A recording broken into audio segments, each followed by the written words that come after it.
C'est le printemps des poètes en France avec l'Afrique à l'honneur de cette 19e édition. C'est jusqu'au 19 mars avec nous pour fêter la poésie africaine. Bruno Doucet, bonsoir. Bonsoir. Vous êtes éditeur et vous publiez une véritable anthologie de la poésie africaine. Ça s'appelle 120 nuances d'Afrique. C'est vous qui avez réalisé cette anthologie avec Nimrod, le poète tchadien qui est à nos côtés.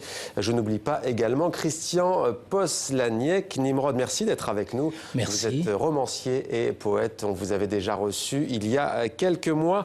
Bruno Doucet, qu'est-ce qui vous a motivé à vous lancer dans cette folle aventure éditoriale et, j'ai envie de dire, poétique? Oui, bien sûr. Alors, c'est une aventure qui dure depuis des années, puisque depuis une quinzaine d'années, je publie une anthologie. Je l'ai fait lorsque je dirigeais les éditions Segers. Ouais. Je le fais aujourd'hui dans ma propre maison d'édition. Une anthologie qui accompagne chaque année la thématique du printemps des poètes. Ouais. Voilà. Qu'est-ce qui vous passionne dans la poésie africaine, notamment? Alors, sa vitalité, sa jeunesse, ses racines profondes dans la culture et l'oralité africaine. Et puis, ce qui me passionne, c'est d'aller à la rencontre des autres, de faire des découvertes, d'embarquer les lecteurs sur des chemins de traverse et d'essayer d'imaginer une anthologie qui n'avait pas jusqu'alors d'équivalent. Nimrod, 120 nuances, 120 poètes. Ce terme de nuance est important. Pour autant, est-ce qu'il y a un dénominateur commun? On vient d'entendre ce mot de Bruno Doucet, d'oralité. Est-ce qu'il y a un dénominateur commun à la poésie africaine? Le dénominateur commun, ce serait d'abord ces Africains qui sont un peu partout dans le monde. Parce que s'il y a une première mondialisation, vraiment au sens propre du mot, ce sont les Africains. Non pas seulement qu'ils sont l'origine du monde, c'est pas pour citer Courbet, mais c'est que l'Afrique est partout, et c'est pour ça que dans cette anthologie, il y a les Caraïbes, il y a l'Amérique noire, il y a l'océan Indien, c'est-à-dire que l'Afrique, de gré ou de force, s'est retrouvée partout, et je crois que c'est ça le premier dénominateur commun. Et ça implique aussi que c'est une poésie de révolte, souvent. Elle a souvent crié, elle a souvent dit non à toutes sortes de vicissitudes historiques. Je crois que c'est le premier point commun, c'est ça. Et c'est souvent aussi l'arbre qui cache la forêt. Et du coup, quels sont les thèmes qui reviennent dans cette poésie, Bruno Doucet? Alors, évidemment, il y a des thèmes qui sont liés à l'actualité du moment. Le thème des migrants, le terrorisme, les guerres, la mondialisation, les réalités économiques. Et puis, il y a des thèmes plus intemporels, le rapport à la nature, les paysages. C'est aussi une poésie du paysage que la poésie africaine. Le rapport à la terre, notamment. Le rapport à la terre, l'amour, bien entendu. Les thèmes de la poésie universelle. C'est peut-être moins dans les thématiques qu'il faut chercher des singularités que dans les modes d'expression. Parce que là, nous avons ratissé très largement. Et il y a des chants classiques, et puis il y a des textes d'une grande modernité. Il y a des textes publiés dans des maisons d'édition qui ont pignon sur rue, et puis des textes qui sont diffusés sur Internet, sur les réseaux sociaux, car c'est cela aussi, la poésie africaine. Nimrod m'a devancé, mais Bruno Doucet, pourquoi est-ce que vous avez tenu à élargir, on a bien compris de toute façon le propos de Nimrod, mais pourquoi est-ce que c'était important selon vous d'élargir à Haïti, où la poésie est d'ailleurs un des puissants vecteurs littéraires? Bien sûr, et puis il y a des origines africaines du peuple haïtien, ne l'oublions pas. Mais si je m'écoutais, je referais déjà une deuxième édition de ce livre, et nous irions même au-delà. Je reviens par exemple du Nicaragua, où j'ai rencontré des poètes qui revendiquent une part d'africanité en eux. Donc voilà, c'était nécessaire de travailler sur le continent africain, et puis d'aller aussi dans ces territoires souvent insulaires, dans l'océan Indien ou l'océan Atlantique, où la culture africaine a essaimé. Alors, place à la poésie, justement. Nimrod, est-ce que vous pouvez nous lire un poème de votre choix qui, donc, fait partie de cette anthologie? Oui, c'est un poète kényan. Ouais. C'est un poème très, très court. Jonathan Kariara.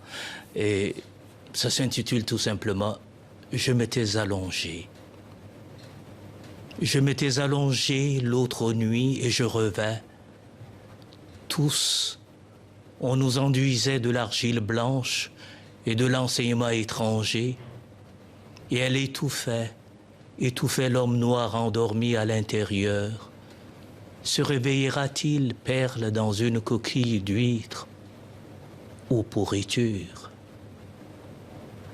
Nimrod, comment expliquez-vous que ce genre littéraire de la poésie soit si important en Afrique francophone, en Haïti, alors qu'il est, disons-le, pas le genre littéraire dominant en France, en Belgique, en Suisse et dans d'autres pays francophones, au Québec aussi? Il est tout autant, mais il est davantage chez nous tout simplement parce que nous sommes des pays de crise et de traumatisme. Ouais. Nous ne pouvons pas faire des choses sur la longue durée. Faire de la prose, comme disait Flaubert, il faut être bourgeois pour faire de la prose, c'est-à-dire avoir une vie établie, une vie stable. La prose, c'est l'horizontalité. Il faut pouvoir s'établir, vraiment tenir les choses sur la longueur.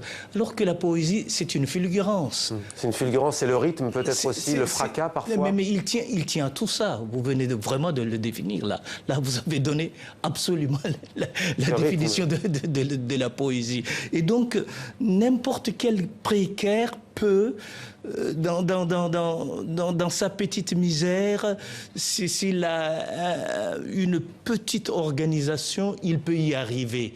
Alors que ce modèle qu'est le roman, c'est très très difficile si on n'a pas un pied de l'autre côté où la vie est un peu plus stable, c'est beaucoup plus difficile. C'est pourquoi la vitalité de la poésie est si grande de l'autre côté. Bruno Doucet, je vois prêt à nous lire un poème. Vous aurez le droit aussi de vous livrer à l'exercice, mais peut-être juste avant, quel poète trouve-t-on dans cette anthologie? Il y a aussi il y a notamment des poètes aussi originaires du Maghreb, bien sûr. d'Afrique subsaharienne. Il y a ce travail que nous avons fait pour non pas organiser une anthologie pays par pays, ça n'avait aucun sens de faire cela, mais nous avons travaillé sur des entités géographiques importantes, l'Afrique méditerranéenne, saharienne, sahélienne, guinéenne, la Corne de l'Afrique, etc., l'Afrique australe.